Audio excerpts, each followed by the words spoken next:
How's it going, folks? Stu here. Hope you're all good. Hope you're all staying safe. I found out today that Glenn Close was in Hook as the pirate that got put in the boo box. When were you going to tell me this? The world? That's Glenn Close. That pirate. The pirate you always just thought, oh, that's just a very scared man next to Robin Williams. No, it's Glenn Close. I can't believe it. I feel hurt and deceived. So we're gonna work through that. Not sure why I felt the need to lead this video with that. Should we get on with the actual video? I think we probably should, shouldn't we? Yeah. It's been a few months since I last suggested things for you to watch on Netflix. So here's that again. Because as we all know, things are constantly getting added to Netflix and removed.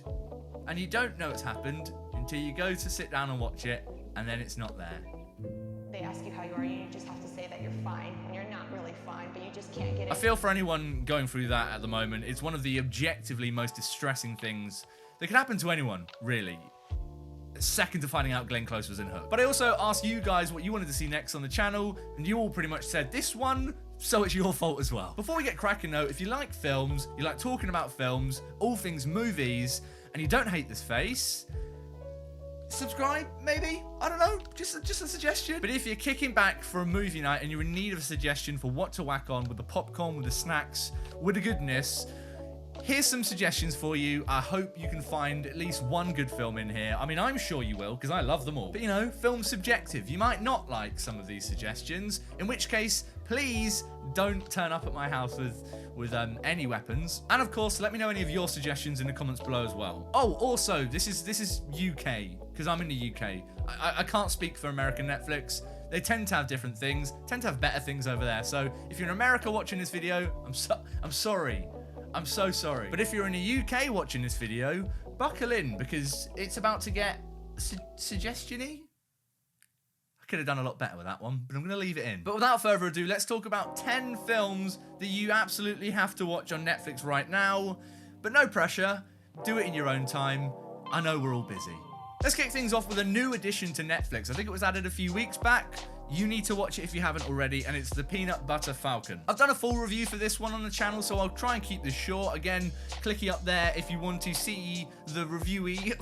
Peanut Butter Falcon is a perfectly charming and heartwarming film. It is the ideal movie night film at the moment if you're struggling with things to watch. It's basically kind of a road trip film in which Shia LaBeouf meets this young guy with Down syndrome who's broken out of his care home with the dreams of becoming a wrestler. They go on a road trip. I'm not going to say anything else. Please watch Peanut Butter Falcon. I know you're not going to regret it. I don't think there's anyone that could watch that film and be like, oh, I hated this, unless you're Satan himself. In which case, get away from my channel, Satan. Another new addition to Netflix here in the UK, a complete 180 on tone from the Peanut Butter Falcon, is The Nightingale. I'm saying that with a nice chirpy tone, because it's a horribly depressing and brutal film. It's directed by Jennifer Kent, who did The Babadook, which is a great horror film if you haven't seen that as well. I think that's on Netflix, so bonus suggestion there maybe. And I won't say too much, but essentially at its core, it's about this woman's journey. I guess it's a revenge film really at its heart, but it's dealt with through the lens of so many different themes and issues that just make it so rich, I guess, to watch. Fantastic performances, really powerful, really moving. It deals a lot with the treatment of Indigenous people in Australia. There's a few scenes towards the beginning of this film which are horrifying and genuinely tough to get through, so be prepared for that. You need to know that going into this film that you're not going to have a fun time, so as long as you're not like with the family, some kids around wanting to watch a fun film on Netflix and then you suddenly decide to put Nightingale on, you'll be all right. But it is a tough watch. I'm not going to beat around that bush. But another film which is equally as important and powerful for very different reasons, but isn't quite as brutal and horrifying, is BLINDSPOTTIng. It's written and stars Daveed Diggs and Raphael, can't remember his last name, you'll have to forgive me. And it's a really interesting, playful and creative film, this. I really, really like BLINDSPOTTIng. If you don't know who Daveed Diggs is, Hamilton, there you go, answered that one for you. And that means obviously dude can rap, so it's a film which is sort of injected with rap and music and rhythm throughout it. And I think that does a really interesting thing for the themes of this film, which are about you know, the struggles of black people in America. It deals with that relationship between police and black people in a really relevant way at the moment. But I really like that this film, it isn't just like a very depressing, deep drama. It is fun, it is funny as well. And it sort of tightropes that line between comedy and drama really, really well. And it all builds to an amazing climax. The end of this film is seriously, seriously impressive. But next up is Steve Jobs. And a lot of people, I think, are going to be put off by that. Like, well, I don't care about Steve Jobs. I don't like Apple. I'm not interested in that. I don't want to watch a film about how Apple were made and Steve Jobs. But honestly, this film is so much more than just a biopic about Steve Jobs. I really, really love it. And I think it was quite underrated. And a lot of people haven't seen it. But it's directed by Danny Boyle, who's an obviously amazing British filmmaker. I don't think I need to explain what he's done and how good he is. Written by Aaron Sorkin,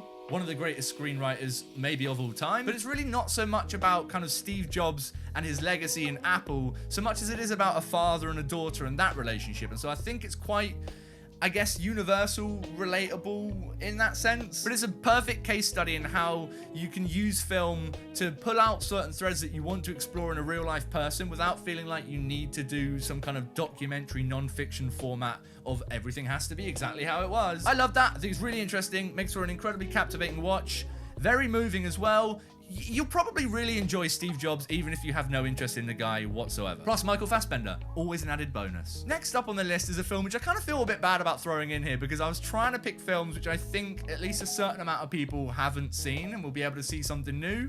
But this is objectively one of the biggest films of all time, maybe, but it's so good I had to include it in here. It's Jurassic Park. That being said though, I feel like it is one of those films that a lot of people actually haven't seen and feel bad about admitting it. So don't worry, if you've not seen Jurassic Park, you can still watch it. And in fact, I'm jealous of you for being able to watch it for the first time at the moment. But it is a classic for good reason. It's amazing. And the best thing about Jurassic Park is that it is a dinosaur film, yes. Big dinosaurs, very scary. Everyone's gonna die maybe. But it is also a really great character piece. Everyone in this film feels like they've got very realized arcs, which is nice to see. It's about a guy learning to accept kids and being a dad and growing through that. And so I really enjoy that thread through it. It's something that I always kind of forget about Jurassic Park. And then I go rewatch it and I'm like, oh yeah, that's an amazing character. It's a film from the 90s and the visual effects still hold up. I'm always amazed at that. Not exactly a hot take to say that I absolutely love it. It's amazing. But another great film on Netflix, I think this is a recent addition, I'm not sure though, is Leave No Trace, which is directed by Deborah Granick. And it is such a wonderful film that I don't feel like enough people saw when it came out in cinemas, and I don't ever see enough people talk about it online, but it's so good. I don't really like using the term slow burn because I don't want to suggest that it's boring or anything, because this film is absolutely not boring. But it is one of those kind of social realist films where we're following these characters. So if you're in for a film which has a lot of big things happening, huge plot points, crazy stuff, maybe you're not going to want to go for this one. It's essentially about this father and daughter that live off the grid in the woods, and we follow them as they kind of navigate that and the government and the sort of welfare systems that are trying to get them help, but they're not really doing anything. I love it. I think the central performance is amazing. Thomasin McKenzie, who you may know from Jojo Rabbit more recently, she is so good in this film. She's amazing. Big old recommend from me on Leave No Trace. Next up is a film which I hadn't seen till recently. I didn't even know it was on Netflix. It's one of those kind of hidden ones. I find that there's a lot of great films on Netflix that just will never appear on that main homepage of like suggestions for you. You really got to go digging through the search tools on Netflix, which are never that fun to go through. But it's Mistress America, which is directed by Noah Baumbach, who most recently did Marriage Story. Amazing. This one's written by Baumbach and Greta Gerwig, who's Greta Gerwig. She did Little Women and Lady Bird. She's amazing. It's weird to describe this one because it's an incredibly kind of manic film. It gets increasingly more weird but funny, and it's very funny, but it is also kind of moving and powerful in places.